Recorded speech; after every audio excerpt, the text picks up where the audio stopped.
I didn't even have time to see my life flash before my eyes. Yeah. 2 weeks ago, in the twinkling of an eye, 8-year Furniture Bank pickup and delivery man Mark Neal's truck was slammed into and pushed to the guardrail and beyond.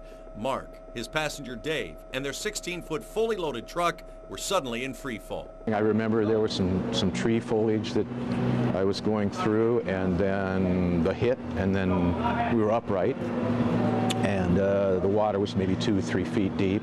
The guardrail had sheared the front axle off the truck, but somehow it still landed right side up. We've talked about that frequently in the last couple of weeks, just trying to imagine how that possibly could have happened, but yet it did. That may well have saved their lives, along with one other factor.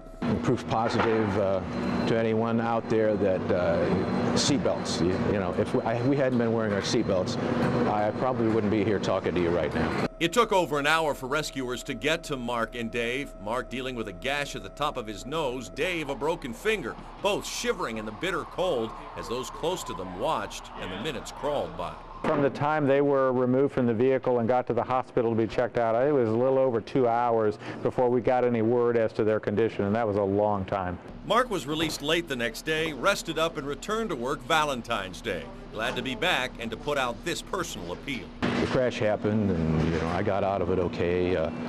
There was a truckload of furniture that didn't fare so well, nor did the truck.